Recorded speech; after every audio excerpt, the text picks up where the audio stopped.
It's difficult with wrestling because we're not playing on the field with each other. Other sports, there might be 10 of you guys out there, but in wrestling, it's just you. And so a lot of times you really just get focused on yourself. I feel like if everyone on the team is just focused on making themselves better, in theory, that would be ideal for wrestling, right? But I've noticed that if you're reaching out to other guys, you know, they're reaching out to you, and we get to elevate each other. Whenever everyone on the team is like rowing, like if we're rowing a boat, if everyone's chasing after the same goals, that's when you get something special. To say before every match was like, you're the best, you're going to do great. I lost sometimes, so it didn't always work, but I started shifting myself to like, I gotta win, gotta be the best. I stopped thinking about that, and it's really hard to stop, because like that's all you really want to do in your sport. You know, losing sucks, but I started thinking about having fun.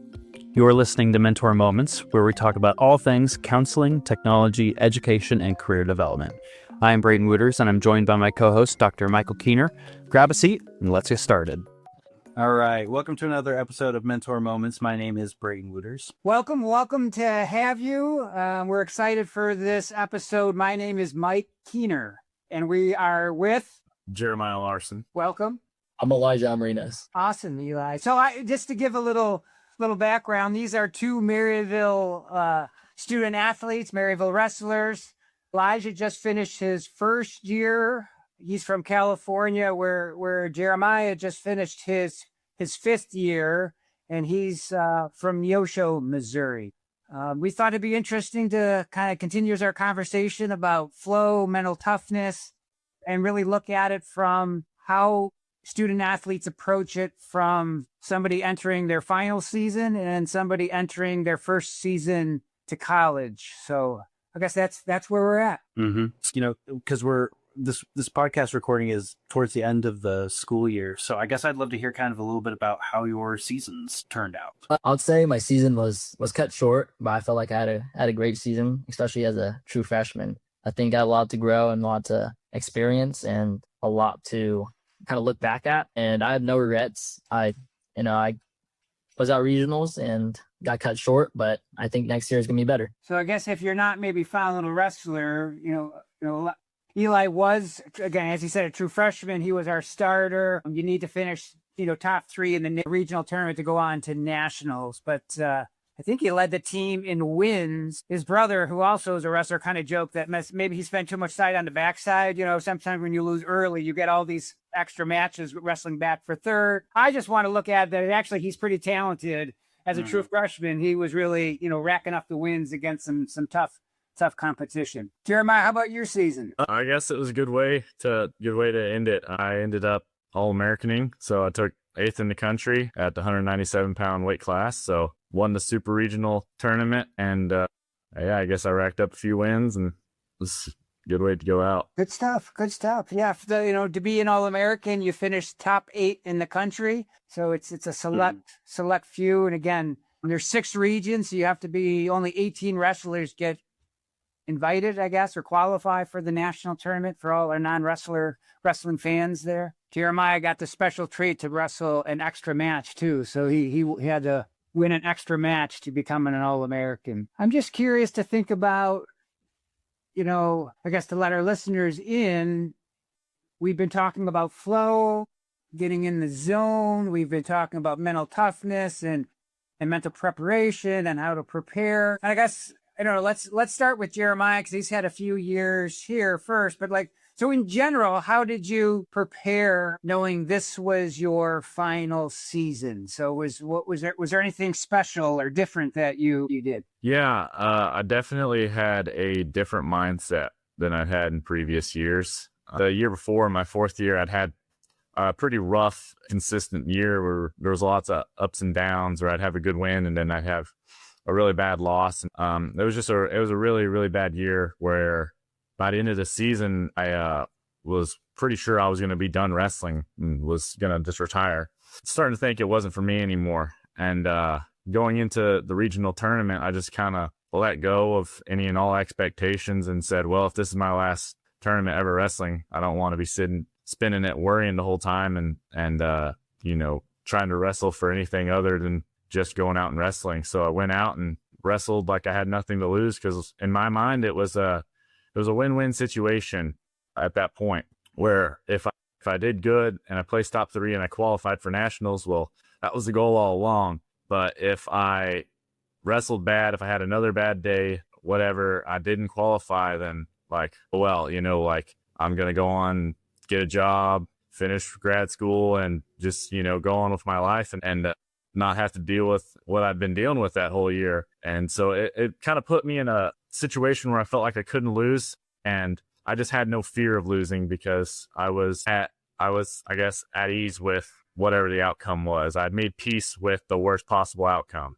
And so that was kind of going into this year. It was kind of like surrendering the outcome and focusing on just the process of getting better in wrestling. So that was really the biggest switch for this year. Is I still had the same goals, but I stopped letting those kind of be the monkey on my back or the devil on my shoulder, however you want to put it. I stopped letting that be what was eating at me, at night. And I stopped weighing my self-worth as a person based off of how I won, if I won matches or not. And I just went out and wrestled. And if I lost, then okay, you lose, it happens. On to the next one. Let's make our adjustments. If you win, okay, what can we take from it? Never too high, never too low. And just really surrendering the outcome and just focusing on wrestling, getting better. That was really the biggest change for me, was just taking it day by day and just, again, not tying my self-worth to winning or losing.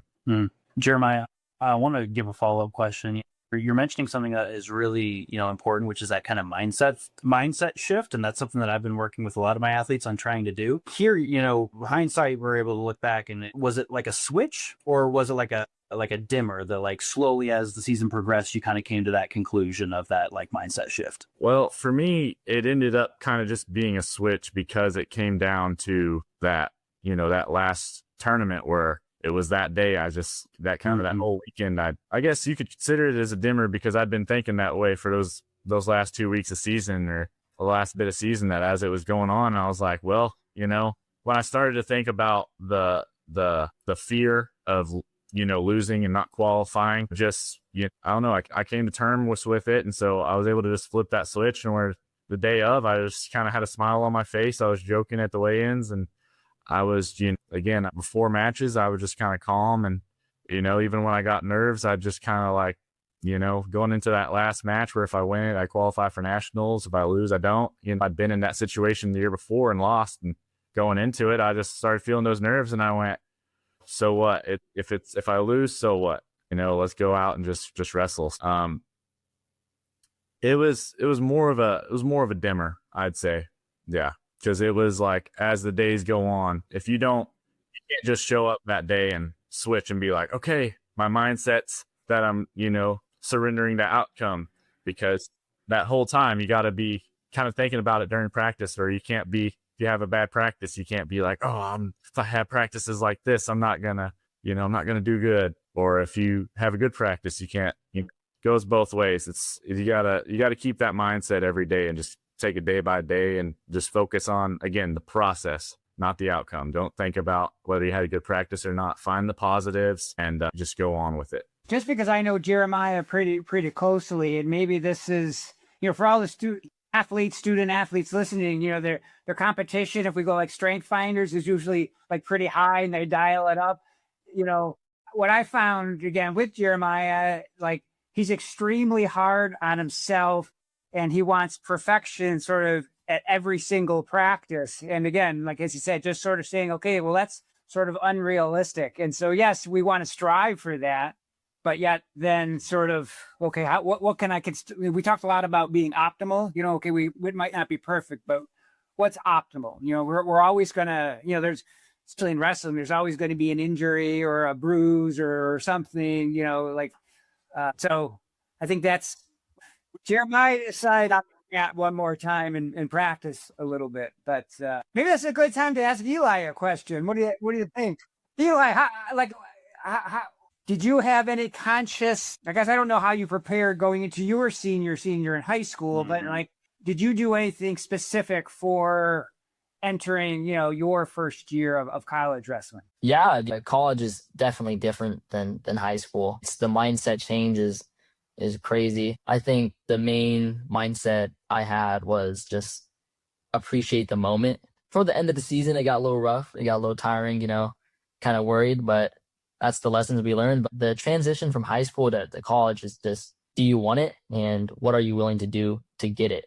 And it's also staying very like, okay, I'm not on my own, but I'm also on my own, to the fact where I got to do a lot of these things alone and not have my hand held. Even though I know the coaches are there for me, I had to understand that cutting weight, I had to figure that out. And, I of course had my older brother that also did wrestling, and a lot of the older guys to tell me, but in reality, it's really just, it's up to you if you really want to do it. Or these like last 2 pounds, I always just imagine like the last 2 pounds of cutting weight is always the hardest, because it's really not up to anyone. It's up to you. And that's kind of how I transitioned it. It's either you want it or it's not going to happen. And that goes for practicing to your hardest, or it goes to eating the right way.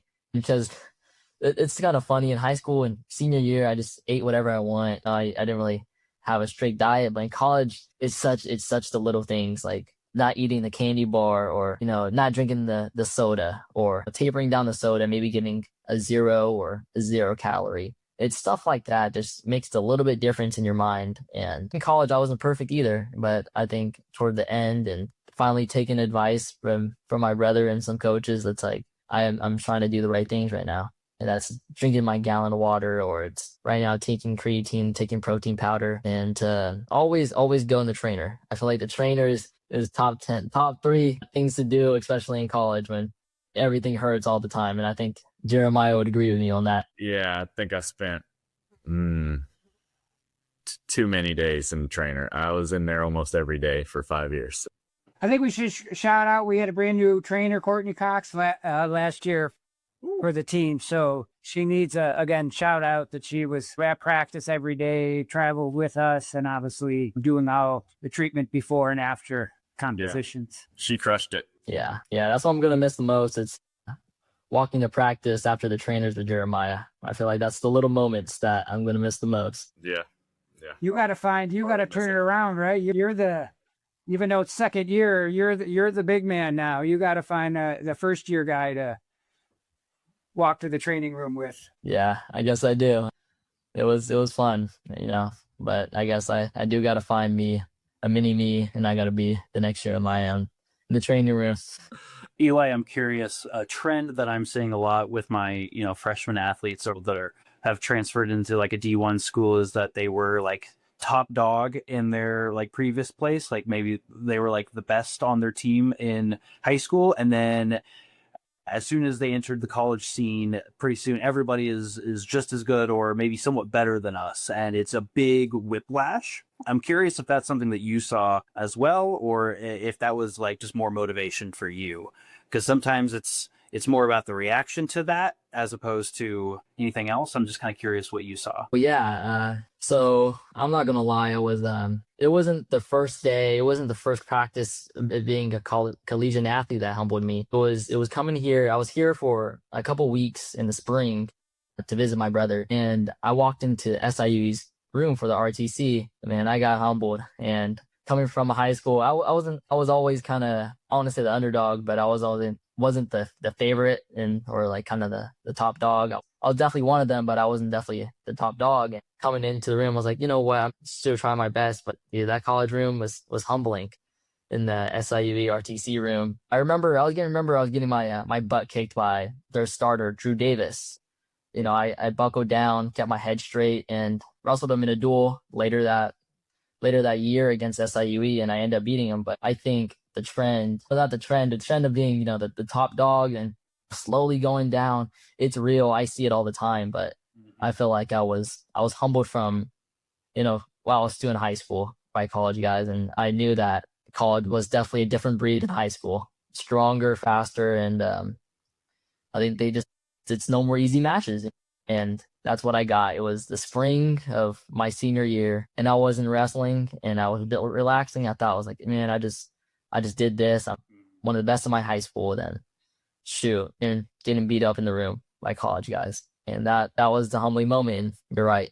Eli, I'm interested, again, now you have it a year under your belt. What, I guess, what's the summer look like, and how do you think it will propel you for year two? I think the summertime is the most like valuable and peak time where you can get better. And I'm dealing with a slight injury right now, so I am actually going to take a little bit of rest and recover. But I think that working out and just putting just a little bit effort and just not being a couch potato is the best way to approach the summertime. And I think even if I get this a lot from I know I mentioned him a lot right now, but my brother, he goes, doesn't matter where you are. It doesn't matter if you're in Hawaii or it doesn't matter you're in the Bahamas. If you got some running shoes, you can run on vacation. If you're at the hotel, you can work out there. And it's just like the thing, it's the mind, the switch, because everyone on vacation is like, no, man, I don't want to work out on vacation. Or you go to a hotel gym. I get this a lot. You go to the hotel gym, they only have dumbbells. You know,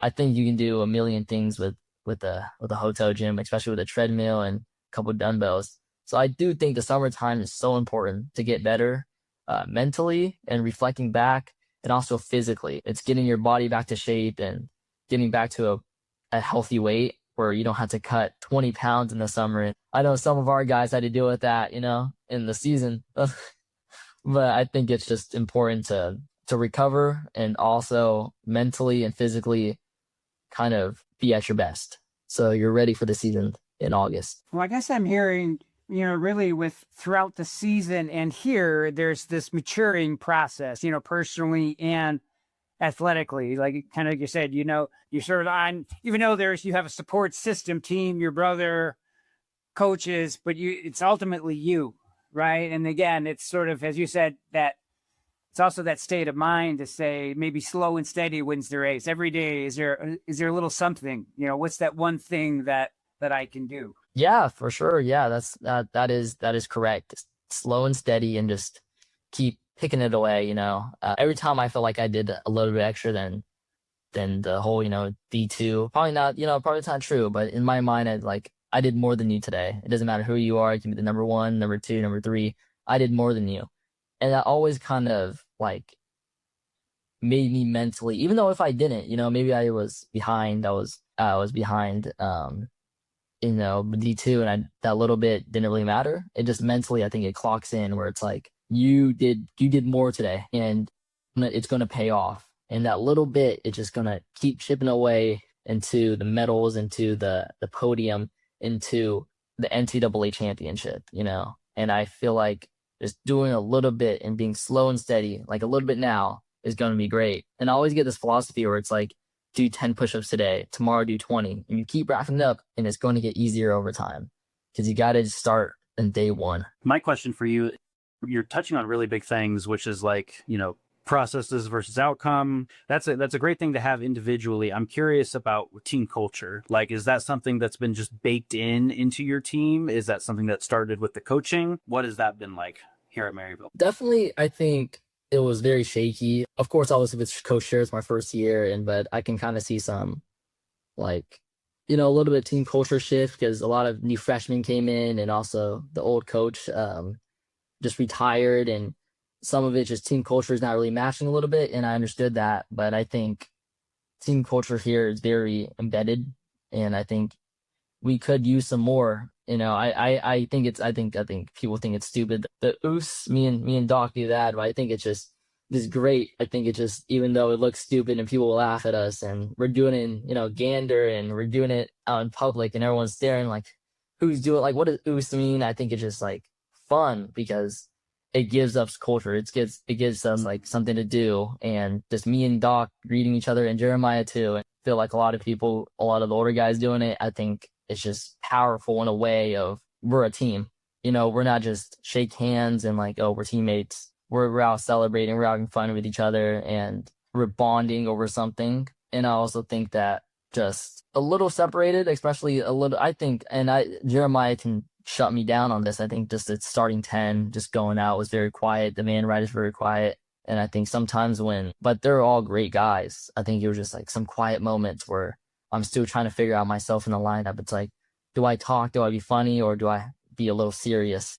And Jeremiah was always funny, so I always felt like more welcome to him. And Cole, our national champ, three-time All-American, he was very quiet, but he's also, if you get to know him, he's a great guy.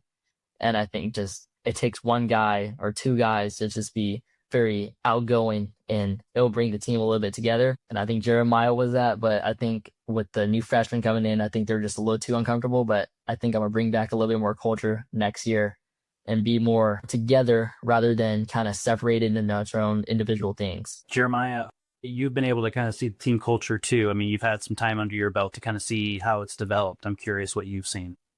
There's kind of like a whole, I don't know if I'd say science, but almost a bit of a science to building team culture.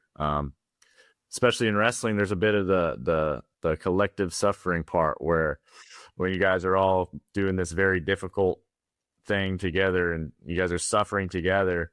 You kind of grow a little bit closer, but overall, just the importance of like a fellowship, being I don't know, you have to be willing to stick your neck out for your teammates. And it's difficult with wrestling because, we're not like playing on the field with each other, in other sports, there might be 10 of you guys out there, but in wrestling, it's just you. And so a lot of times you really just get focused on yourself. And so it can really, if everyone on the team, I feel like if everyone on the team is just focused on making themselves better, in theory, that would be ideal for wrestling, right? Just put all your energy into yourself. But I noticed that whenever you focus on, well, not focus, but if you're reaching out to other guys, they're reaching out to you, and it kind of, we get to elevate each other. Whenever everyone on the team is like rowing, like if we're rowing a boat, if everyone's chasing after the same goals,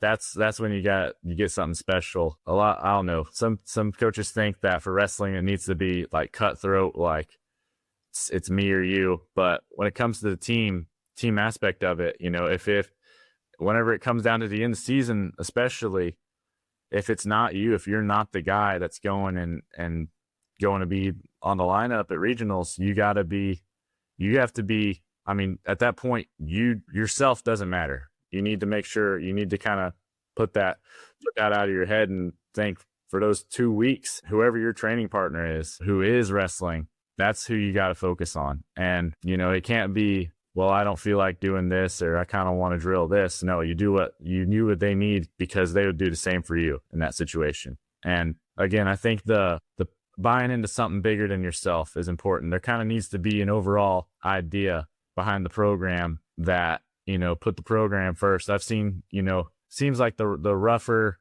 team cultures I've been on, everyone just was kind of concerned with themselves. And again, it was, well, yeah, I'll do this if it benefits me, but they weren't willing to, put their hand up and volunteer and help with doing stuff that they don't enjoy doing to help build the program. I guess my whole college career, I was always tried to buy into I guess not lead by example, but it kind of ended up being like that. But just, doing what the program needs. And if that's mopping mats every day or every other day or whatever, no one really wants to mop mats. It's a task that has to get done before and after practice. No one really wants to mop mats, but, doing that because that's what needs to be done, that helps build the culture. When you got a whole bunch of guys that are willing to go out and do those little small things. A lot of people, I've noticed a lot of guys, especially in wrestling, they're like, I'm here to wrestle.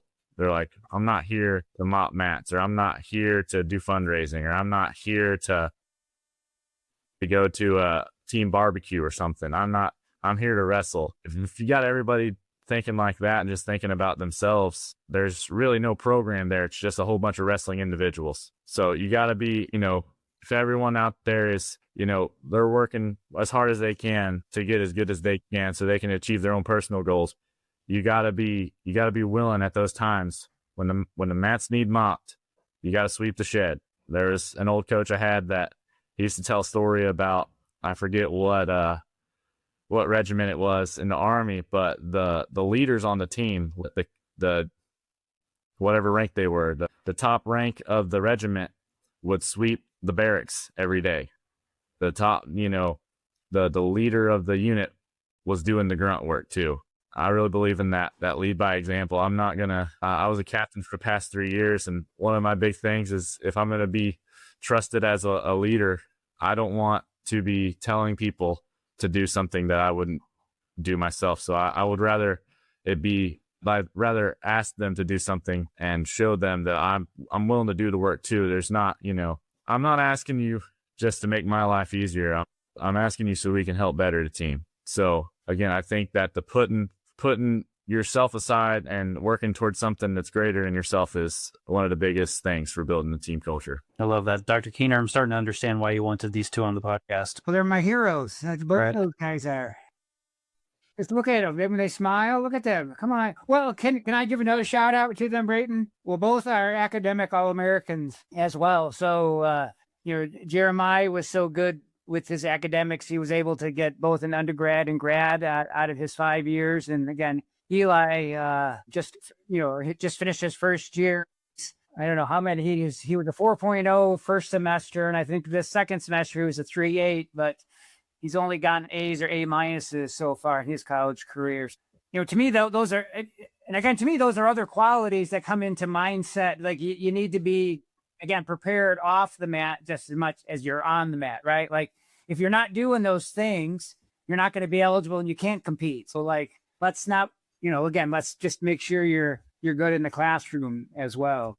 And I think the reason why I'm asking so many questions about like team culture and things like that is because I'm funneling into those intrinsic motivators, like where we talk about flow and mental toughness. And I think a huge part is being motivated by something, kind of what Jeremiah said, is something, bigger than yourself. So I'm kind of curious if there's any other kind of big motivators for you guys to succeed. Like what kinds of things do you tap into to kind of lock in, I suppose? Yeah. I used to have like this prayer, and not really a prayer, this thing they used to say before every match was like, you're the best, you're going to do great, you're going to do great. I lost sometimes, so it didn't always work, but I started shifting myself to like, I gotta win, gotta be the best. I stopped thinking about that. And it's really hard to stop because like, that's all you really want to do in your sport. Losing sucks, but I started thinking about having fun. It was very, it sounds really silly. And everyone's like, it's not supposed to be fun. Wrestling's not supposed to be fun. Coach used to say like, you're having fun. Like, why are you smiling? I remember at national duels, I was having a terrible time. Like at that point, it was just like, man, I'm tired of wrestling. I want to go back home. And coach was talking. He was like, hey, what's wrong? Like, and I was like, I'm not having fun. He goes, fun? What are you talking about fun? Winning's fun. I'm like, yeah, it just doesn't feel good. And then the next day I wrestle, I'm like, until I say that prayer again, it's like, I gotta be the best, gotta be the best. I lose the match, and I'm like down on myself. I'm like, how am I ever going to come back? And I don't think they were trying to offend me, but I wasn't offended at all. But my teammates were like, hey, like, what's happening, man? Like, you used to be like the funnest wrestler to watch, or what happened? You losing your spark? I'm like, I was about to say yes. And the next match, without saying it, I didn't say that prayer. I went, let's have fun today. In my very last match, I ended up beating the guy up, and I felt like I shifted my mentality. And sometimes I'm just, I think about myself like, I'm just a freshman. I'm only 18, 19 years old, and I'm putting it on myself, putting like a lot of weight on my shoulders.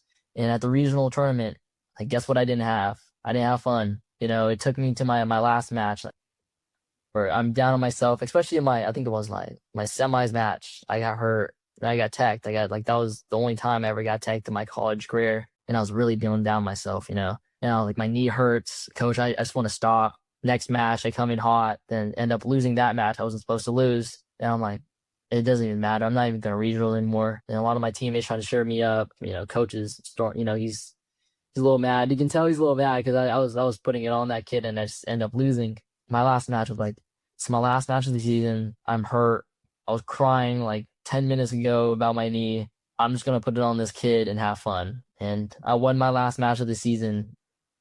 I wasn't happy about how the tournament ended, but, I was like, I'm going to keep my chin up, and the next 3 or 4 years, I'm just going to continue to have fun, and winning's not all of it, and taking the weight off my shoulders. And I think the key word is to have fun and appreciate every single match, every single practice, and every single workout with a smile on my face. I think that's my motivator. Love it.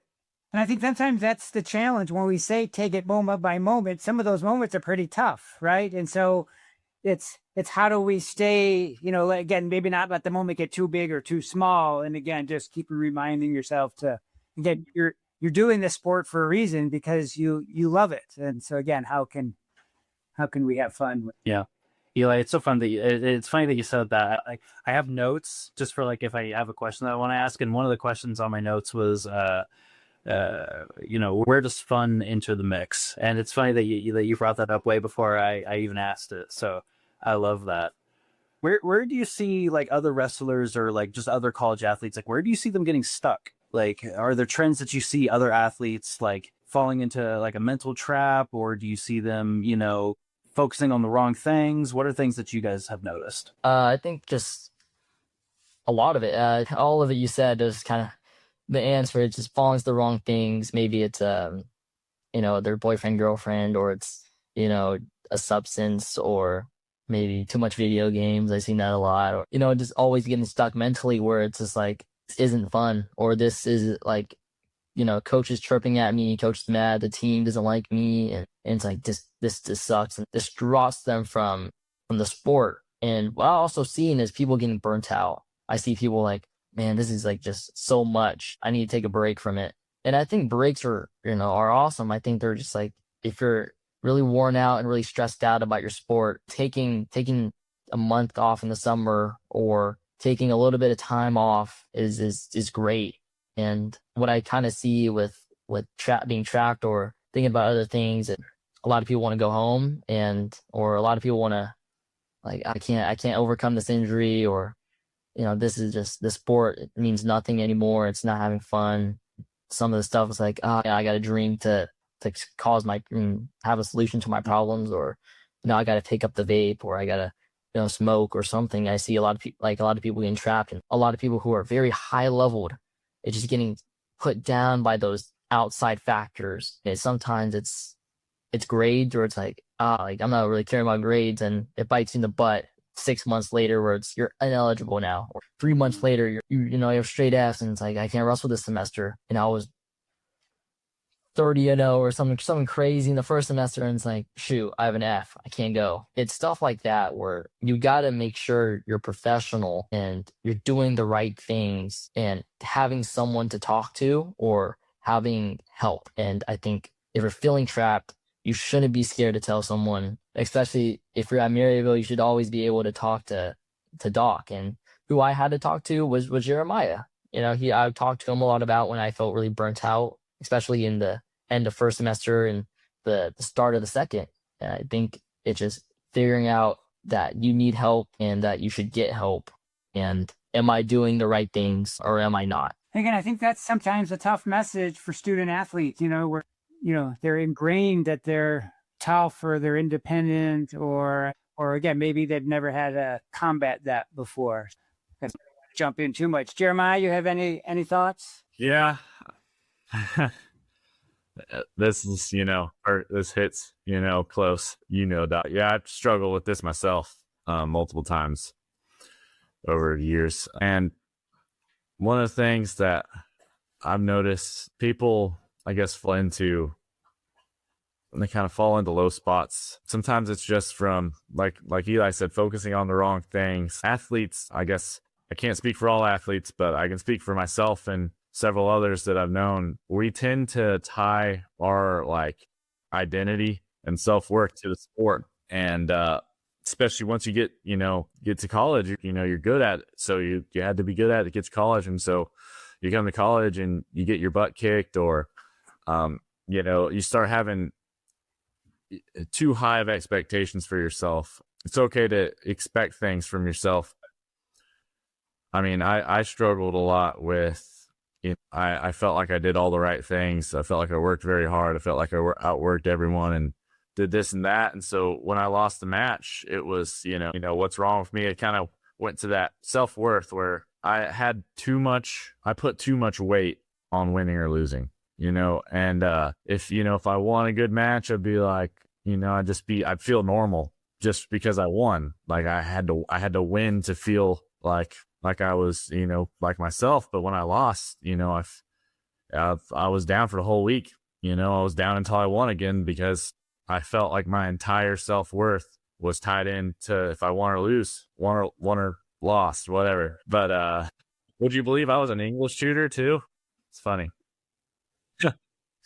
But yeah, it's the little things like that where once I got into those pits where you're not having fun, you're not, you feel like you shouldn't be doing this. You got to reshift your focus. And that's where again, going back to the process versus outcome. I can't say it enough. Like focusing on, falling in love with the process and just taking it day by day. I mean, saved my career. You got to take in the little moments where, I used to go to practice early so I could get extra reps in. And, like as I got older and my joints started becoming decrepit, I had to get in there early, get extra warmed up because the little 5-minute warm up was enough for me. But I started to enjoy that, getting in early and just, hitting a few extra reps, feeling good and kind of getting yourself into that flow for practice where like you hit couple of good shots and you're like, oh yeah, I can wrestle. It's those little moments like walking from the trainers with Eli and, just getting ready to go and have a good scrap. You have to build those, build that process, build that routine, sitting in the trainers every day. I got to know all the trainers and, talking to the trainers was a part of my day where sometimes I'd have a bad practice if I didn't go to the trainer just because I didn't get into the right mindset because I wasn't sitting there chit chatting with everyone. And another thing, on the little things and kind of ties into the don't put too much weight on anything is that word optimal. Okay. Cause when I got to my 5th year, I'll be honest, I wasn't as good on my diet as I had been in the past. Like I was really good on my diet 3rd year. I had a lot of growth 3rd year, but I ended up falling short at regional tournament. And, from there I went downhill. And by the time I got to this year and you're in, grad school and you have, all these different things that you do. And I would run study halls for the guys on the team two nights a week. And you got practice, you got extra workouts. All this starts adding up. And I don't know, I didn't have to cut too much weight. So I needed to be optimal. And that doesn't mean I had to be perfect, right? I couldn't be perfect on my diet and perfect on my mental preparation and perfect on my schoolwork and perfect on my performance. I couldn't do that. So I had to choose. I had to do everything to the level I needed it to be. I had a good enough diet to compete. I wasn't blowing up to where I was so heavy I had to cut weight the night before. I was still tracking somewhat. I'd done it enough that I knew how much protein I needed to eat roughly.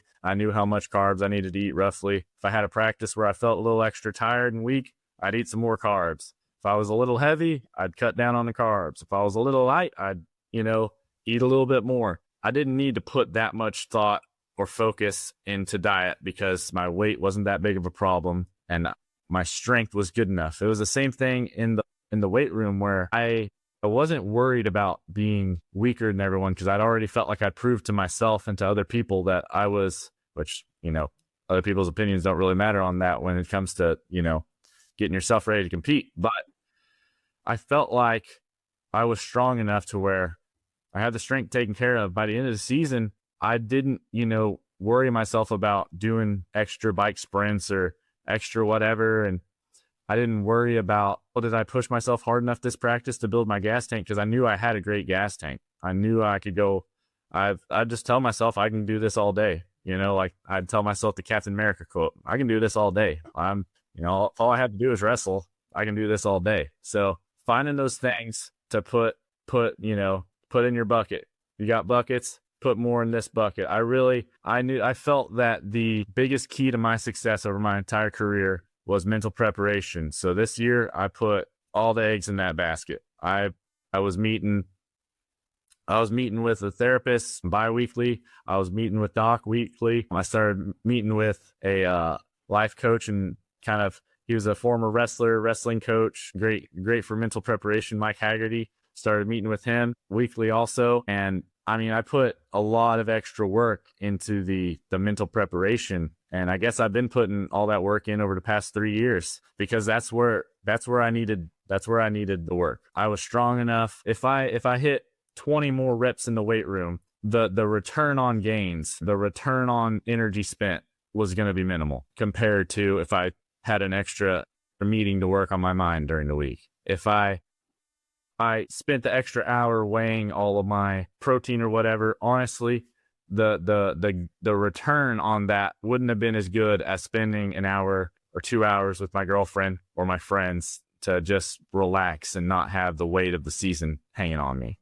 So figuring out, it's good to shoot for perfection, but you gotta be able to, you can't let that control you, where if you like, oh my goodness, I didn't have a good diet this week, I'm going to fail. You can't let that. You can be like, well, I might not have had a good diet this week, but my weight's under control. I'm strong enough. I'm in good enough shape. I'm mentally prepared enough. I know how to wrestle. You have to kind of give yourself all this list of things to where when you have something bad, it's not that bad. You can deal with it. And that really helped me, I think, as I got to the end of the season, because I had a few, nicks and knacks at the end of the season. Long story short, first round at Super Regionals, I tore my LCL in my knee, like 20 seconds in. I had guys shoot on my leg and felt a big old pop in my knee and had a lot of pain. And then,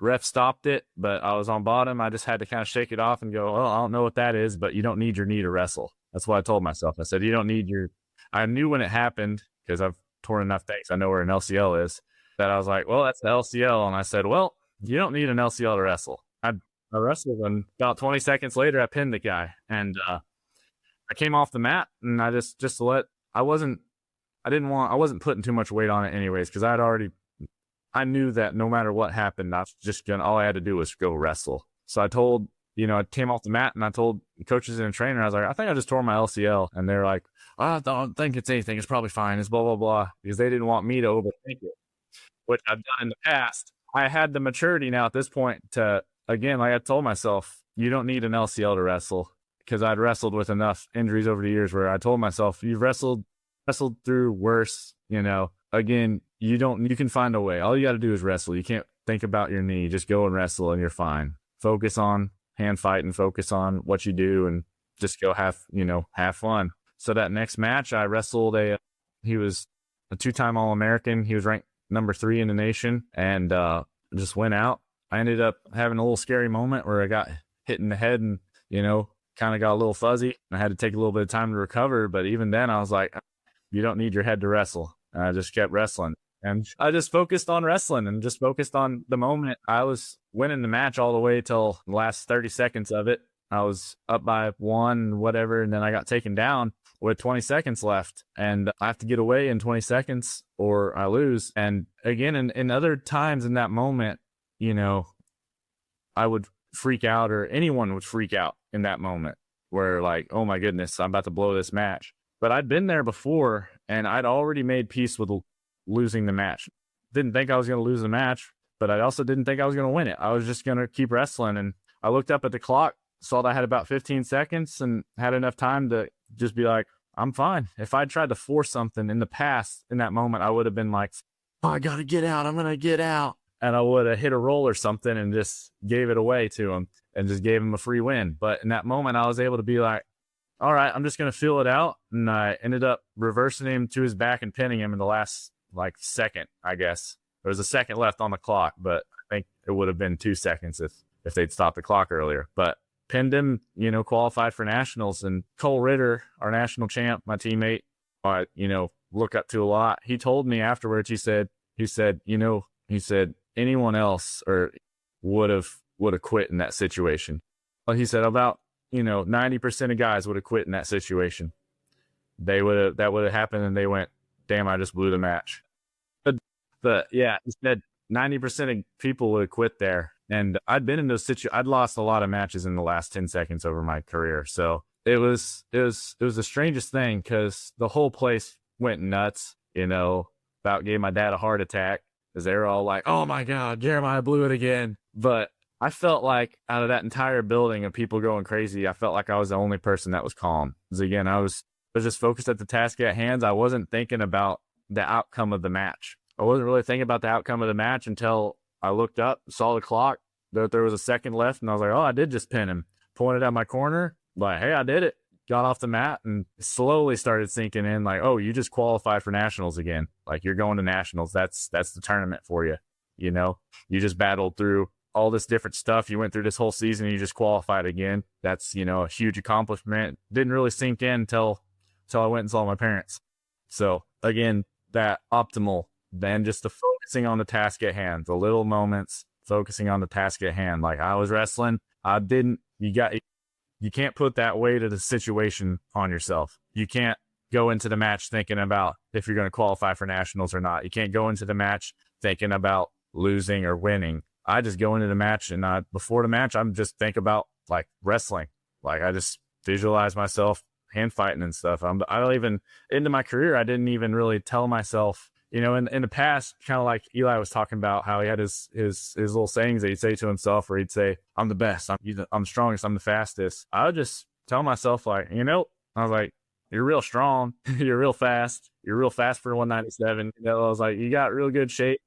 I was like, you got the best gas tank, you know how to wrestle, you've done this before, you know, for the outcome. I think the last thing that I'll add to all this is that, you know, I think in the counseling and therapy space, we get bogged down with a lot of definitions and fancy words, lots of cognitive reframe and self-regulation and group cohesion. And it's nice. It's just so refreshing to talk to, you know, to people where we get to see it play out. You know, we put away the fancy words and because you're talking about things that, you know, you're talking about all these things, intrinsic motivation, flow, and it's one thing to talk about it, and then it's another thing to do it. So I really appreciate that we're having the time to just talk about all that. So, Dr. Keener, any other thoughts? No, I guess I just want to, I'm going to put Eli on the spot, you know, like, so, like, what's Eli's take-home message to the first-year guys? You know, all the first-year, you know, men and women come into college. What is your number one tip for all those new student athletes to help them have the most successful season possible? Man, there's a lot.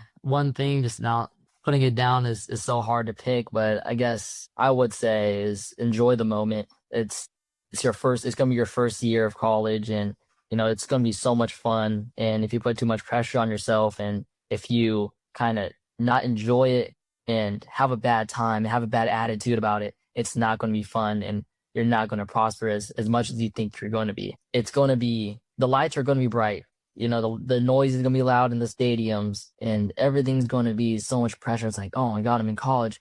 Everything's on it. You know, you're stressed out. But if you just, you know, have fun, take it slow, and appreciate the moment and appreciate the time that you're doing it. And it's not just at the big wins, or it's not just at the games. It's the practices, it's the extra workouts, it's the morning lifts, it's the morning runs, or it's some little extra that your coach is putting at the end of practice, even if it's like punishment, like Versa climbers. I used to hate Versa climbers coming in, then I realized I miss it, you know, coming out the seasons and stuff like that. But I would say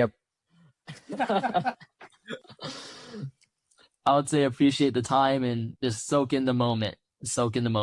That would be my one tip. And it's so important. It's so small to think about having a great attitude about your first year of college, because this is it. You know, this is the time where you can show yourself and you can have fun, and, you know, and you're a freshman. It doesn't really, it does matter, of course, but you're a freshman. At the end of the day, you're going to learn, you're going to grow, you're going to take some losses, you're going to take some beats. You're going to, if you have a good attitude about it, you're going to grow and prosper. And that's my take. That's a great mentor moment right there. Well, I want to thank Jeremiah and Eli for joining us on Mentor Moments.